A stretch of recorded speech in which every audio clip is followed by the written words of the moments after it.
Hello दोस्तों, मैं हूं रंजित कुमार। आज मैं आपके लिए लेकर आया हूं एक परिवार की कहानी।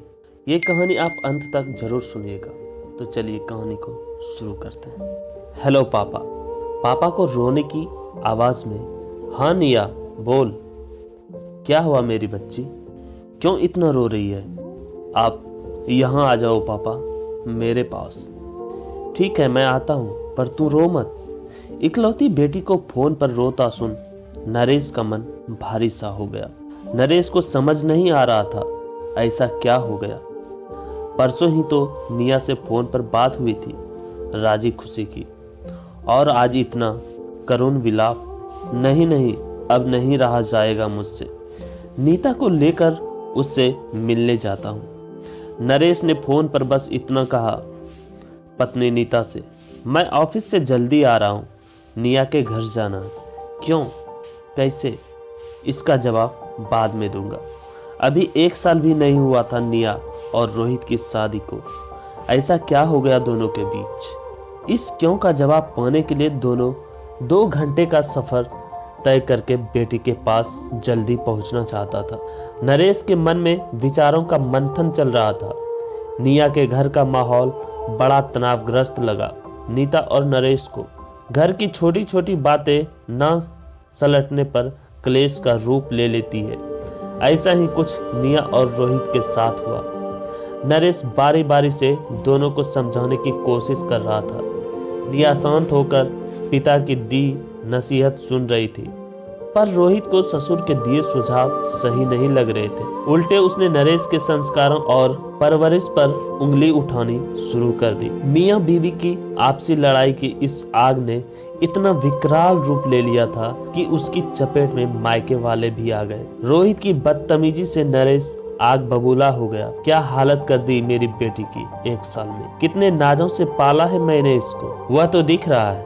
कैसे संस्कार है इसके, ना बोलने की तमीज है ना लहजा। ज्यादा बोल रहे हो तुम रोहित, सच बोल रहा हूँ। आप यह मत भूलिए ये आपकी बेटी का ससुराल है। नीता ने नरेश को कसमें वादे देकर चुप करवाया और समझाया रोहित जैसे भी हैं अपने दामाद हैं। दामाद की इज्जत करना उनका फर्ज है। हमारे भारतीय समाज में माँ बाप की यह अजीब विडंबना है। बेटी दामाद की लड़ाई होने पर यदि उन्हें बुलाया जाता है तो उनसे यही उम्मीद करी जाती है कि वह सिर्फ बेटी को ही समझाए। ससुराल वालों से कोई भी प्रश्न करना या सलाह देना उनकी ससुराल वालों की बेइज्जती करने का द्योतक है। इस परंपरा को निभाते हुए नीता ने भी निया को ही समझाया और नसीहतों से भरी पोटली निया के हाथ में थमाकर नीता नरेश को लेकर वहां से रवाना हो गई। भारी मन से नरेश असहाय होकर निया को वहां छोड़कर आ तो गया था, पर फोन पर उसका हालचाल लेता रहता। 1 ही महीने में उसे लगा कि निया और रोहित का झगड़ा शांत हो गया। निया की तरफ से वह संतुष्ट था, पर कहीं न कहीं उसके मन में गिला था रोहित के प्रति। वह रोहित को आज के जमाने का पढ़ा लिखा समझदार लड़का समझता था, पर रोहित में तो दमादपन कूट कूट कर भरा था। नरेश ने अपने दिल की बात किसी से नहीं कही। बेटी को खुश देखकर वह दामाद का रूखापन भी भूल गया। आज नरेश बहुत खुश था। घर परिवार में शादी थी।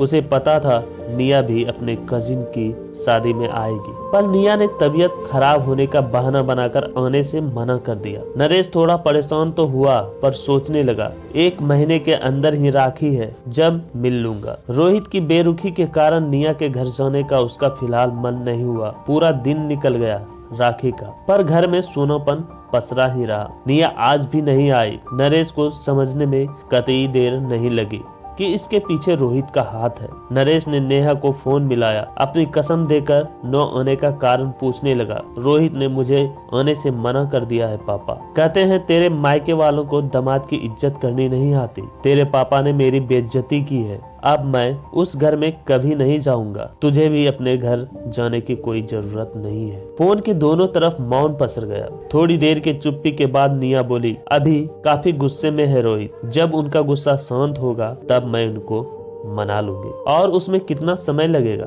नरेश ने पूछा। पता नहीं, लंबी सांस छोड़ते हुए निया बोली। तू खुश है बेटा उसके साथ? हाँ पापा, अब हमारे भी सब कुछ सही है। तू खुश है तो मुझे और क्या चाहिए बेटा। ध्यान रखना अपना। नरेश ने फोन रख दिया और सोने चला गया।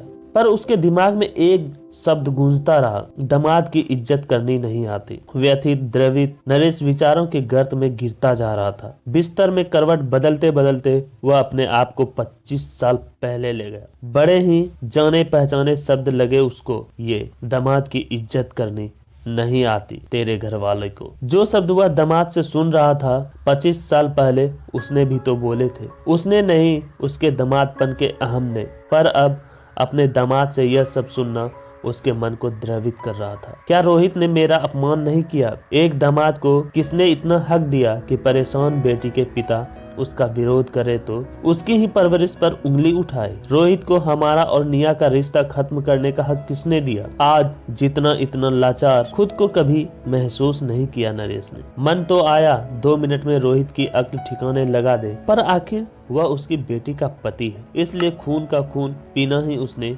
उचित समझा। जवान खून है ना रोहित का, इसलिए इतना उबाल आ रहा है खून में। एक बेटी का बाप बनेगा तब उसको बेटी से दूर होने का दुख पता चलेगा। ये क्या? इस वाक्य से भी नरेश इत्तेफाक न रखता। एकाएक अतीत के चलचित्र उसकी आंखों के आगे घूमने लगा। कितना तिलमिला गया था अपने बारे में ये सब सुनकर, वो जैसे किसी ने सूखे भूसे में आग लगा दी हो। एकाएक नरेश पास में सोई हुई नीता को निहारने लगा। शायद इतना प्यार तो उसे कभी कभार ही आया होगा नीता पर। सुबह सुबह नरेश को घर में न पाकर नीता परेशान हो गई। वो समझ गई रात निया ने सब कुछ बता दिया नरेश को। अपने पति के गुस्से से वह भली भांति परिचित थी। कहीं गुस्से में रोहित से लड़ने तो नहीं चल गए। नीता ने निया को कॉल किया, पर पता चला नरेश वहाँ भी नहीं है। नरेश ने नीता के मोबाइल पर एक मैसेज छोड़ा हुआ था, परेशान न होना नीता, जल्दी घर आऊंगा, अपनी गलती सुधारने जा रहा हूँ। मैसेज पढ़कर नीता को थोड़ी तसल्ली हुई। जरूर रोहित के ऑफिस गए होंगे। उम्मीद करती हूँ दोनों के बीच सब कुछ सही हो जाए। पापा आ गए घर? दिन में निया के एक फोन ने नीता को परेशानी में डाल दिया। वो तो रोहित से मिलने गए हैं ना? नहीं माँ, मेरी तो अभी बात हुई है, रोहित तो ऑफिस में है। हे भगवान, नरेश कहाँ चले गए? कौन सी भूल सुधारने गए हैं? फोन भी नहीं उठा रहे। ढेर सारे प्रश्नों का कौतूहल का सागर उसके चारों ओर उमड़ने लगा, पर नरेश के इंतजार करने के अलावा उसके पास कोई चारा भी नहीं था। शाम की सूरज की लालिमा आकाश में कहीं गुम सी होती नजर आ रही थी। नीता ने देखा सामने से नरेश आ रहे थे, पर उनके साथ और कोई भी था। एकाएक नीता को अपनी आंखों पर विश्वास नहीं हुआ। आंखों में आंसू की मोटी परत ने सब धुंधला कर दिया था। उसने साड़ी की पल्लू से अपनी आंखें साफ की तो देखा सामने उसके बाबूजी खड़े हुए थे। उसके लिए नरेश और बाबूजी को साथ में देखना खुली आंखों से सपने देखने से कम न था। बाबूजी की डबडबाए आंखें बरसने लगी।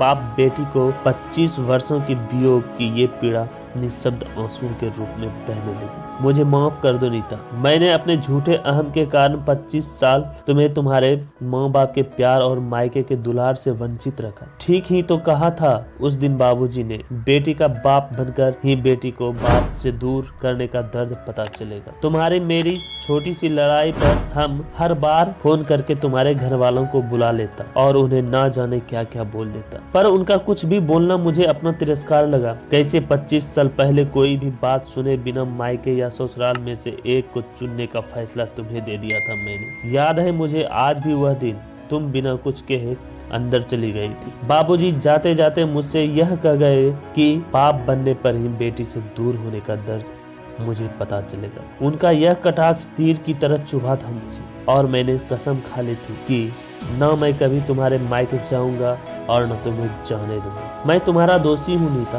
बीते हुए 25 साल तो मैं तुम्हें नहीं लौटा सकता, पर आज से बाबूजी हमारे साथ ही रहे। नीता की आंखों में खुशी के आंसू छलक गए। पिता और दूसरी तरफ पति को उसने गले से लगा लिया। मुझे भी माफ कर दो पापा। अरे यह तो रोहित की आवाज है। नरेश ने मुड़कर देखा तो सामने से रोहित और निया आ रहे थे। पापा और रोहित की कोई लड़ाई नहीं हुई थी, यह सब तो एक ड्रामा था, आपको आपकी गलती का एहसास करवाने की। उस समय नाना जी पर क्या बीती होगी। मैंने मां को देखा है, हर रक्षाबंधन भाई दूज पर वह कितनी उदास हो जाती थी। गर्मियों की छुट्टियों पर मायके न जाने का गम। अपनी शादी की एल्बम में नाना नानी की फोटो को सीने से लगा चुप चुप रोते हुए देखा है मैंने मां को। आपको सबने कितना समझाया पर आप नहीं समझे। रोहित ने सोचा आपको इस सिचुएशन में डाला जाए, तभी आपको बेटी का दर्द और पिता के असहायपन का पता चलेगा। देख लो नीता, कितनी शैतान हो गई है हमारी निया।